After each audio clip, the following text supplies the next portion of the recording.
Hi everyone, welcome back to the channel. Welcome back to TTB and in a brand new vlog.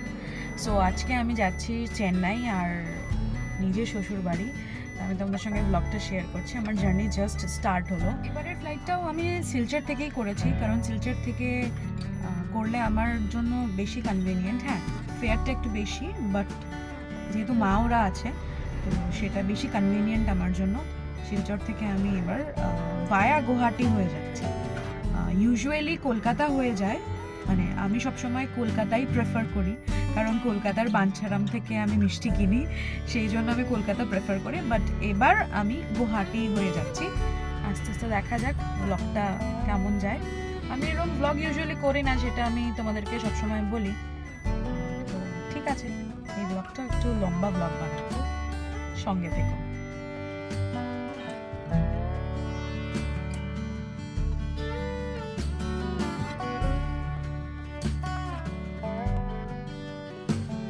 এটা হচ্ছে আমার কলেজের রাস্তা, আর এটা হচ্ছে আমার college, women's college of Silchar, যেখানে আমার হাজারো হাজারো স্মৃতি জড়িয়ে আছে বন্ধু বান্ধবের সঙ্গে, টিচার্সদের সঙ্গে। আমি সত্যি থ্যাঙ্কফুল টু গড যে আমি এরম একটা কলেজে পড়াশোনা করেছি।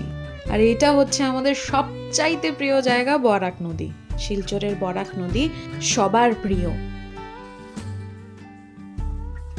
এই জাস্ট আমি পৌঁছে গেলাম এয়ারপোর্ট পৌঁছে চেক ইন লাগেজ দিয়ে তারপর আমি পেয়ে গেলাম বোর্ডিং পাস। আর এখানে দেখো ইন্ডিগো এখন পিন আপ করে দিচ্ছে, বাবা।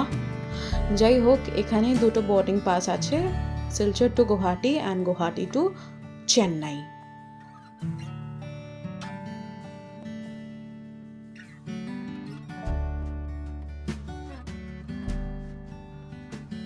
আমার না এই ওয়েটিং জোনটা ভীষণ অপছন্দের।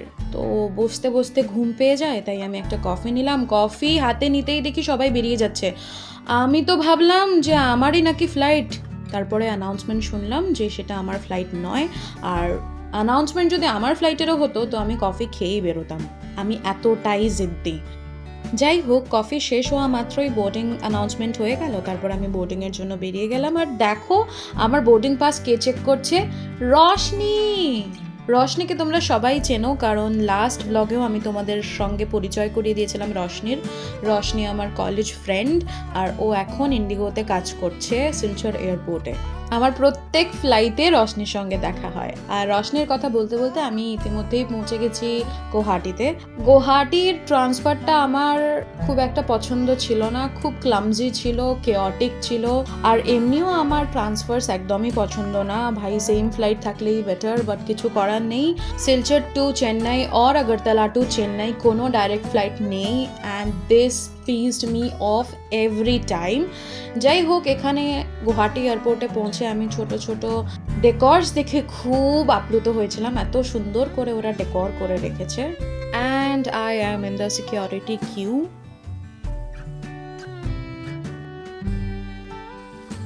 সিকিউরিটি ডান করে আমি উইন্ডো শপিংয়ে চলে গেলাম। তারপরে কালার বারের একটা স্টোর ছিল, সেখান থেকে নেল পলিশটা কিনলাম, বেশ সুন্দর, pigmented and glittery, and I liked it. Then I have boarded my flight to Chennai. আর আমি গুয়াহাটি এয়ারপোর্ট থেকে একটা প্রিঙ্গলস কিনেছিলাম, খুব জোর খিদে পেয়েছিল, কিচ্ছু করার ছিল না। প্রিঙ্গলসটার টেস্টটা এত ভালো ছিল না, কি যে বলবো। বাট আমি ফিগার আউট করতে পারছিলাম না যে প্রিঙ্গলসটা ভালো ছিল নাকি আমি খিদের জ্বালায় সেটাকে ভালো কনসিডার করেছি। যাক, শেষমেশ 1 ঘন্টা ডিলে হওয়ার পরে ফ্লাইট ছাড়লো। ব্রহ্মপুত্রের সুন্দর দৃশ্য দেখতে দেখতে আমার খাওয়া চলে এলো। ব্যাস, খেয়ে দে আমি শটান হয়ে একটু সময় ঘুমিয়ে গেলাম। এখানে আমাকে একটা দিয়েছিল চিকেন জাংলি স্যান্ডউইচ আর beverage of your choice. Flying বিস্টার গৌরব তানেজার ভিডিও দেখার পর থেকে আমি আর হট বেভারেজ নেওয়ার সাহসটুকু করতে পারি না, তো আমি এখন থেকে জুস টাইপ প্রেফার করি। যাই হোক, ঘুম থেকে উঠে আমি সাইয়ারা মুভি দেখলাম, কারণ সময় তো কোনো মতেই চলছে না, 3 ঘন্টা কি করা যায়। আর মুভি দেখতে দেখতে আমি চেন্নাইও পৌঁছে গেলাম।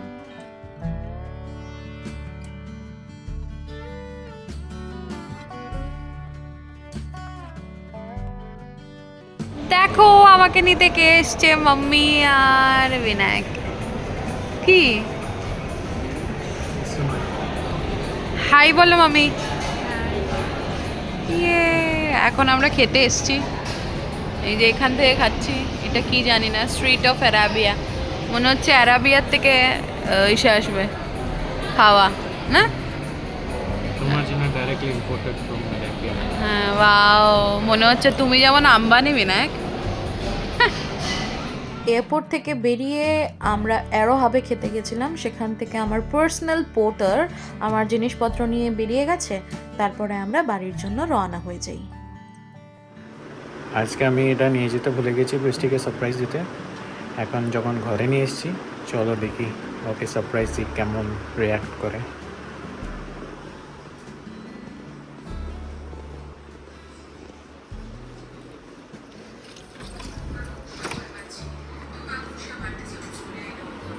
High, surprise!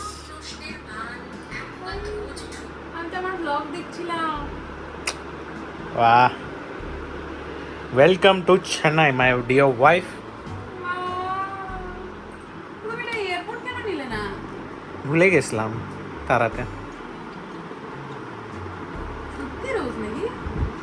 রোজ না, এটা অন্য কিছু। রোজই, সত্যি এটা। রোজ নাকি এটা? হ্যাঁ, এরকম করে কেন রোজ? তোমার জন্য special. Wow, nice. Our favorite picture. Happy coming, homecoming. এই তো এরকম ছোট ছোট জিনিস দিলে বেশ ভালো লাগে। গিফট না দিলে আমি তো এর চেয়ে বেশি কিছু চাই না। না, হ্যাঁ, নাইস। কখন করলে রে তুমি এগুলা? আজকেই। এরকম করতে পারো, আমার বিশ্বাস হচ্ছে না। বিশ্বাস করতে হবে তোমাকে। সুন্দর গিফট পেলে কার না ভালো লাগে বলো। আর এয়ারপোর্টে নিতে ভুলে গেছে বিনায়ক সত্যি, কিন্তু এখন যেটা দিল ওইটা আমার কাছে অনেক ওয়ার্দি, বিকজ ছেলেরা এরকম ছোট ছোট বিষয় করলে বেশ ভালো লাগে। আর আমার না এত এক্সপেন্সিভ গিফটস বা একটা কিছু বড় সড়ো দিবে এক্সপেকটেশনই থাকে না। মনে হয় ঠিক আছে একটা চকলেট দিক, একটু ফুল দিক, যেরমটা হয় একটা ইয়াররিংস দিক, তো ওইটা একটা আলাদা ফিলিংস হয়। তো এই ছোট ছোট এফোর্টসগুলো দেয়, তাও ওকে শিখিয়ে পড়িয়ে দিতে হয়, না হলে দেয় না। তো আমি ওকে হিন্টস দিতে থাকি, তো তারপরেও সেটা করে।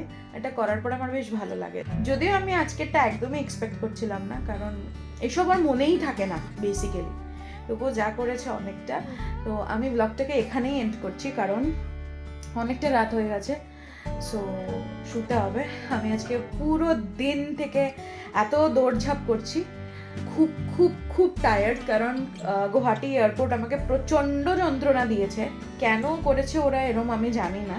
শিলচরও আমার হ্যান্ড ব্যাগ নিয়ে অনেক ঝামেলা করেছে, গুয়াহাটি তো হাদসে জ্যাদা।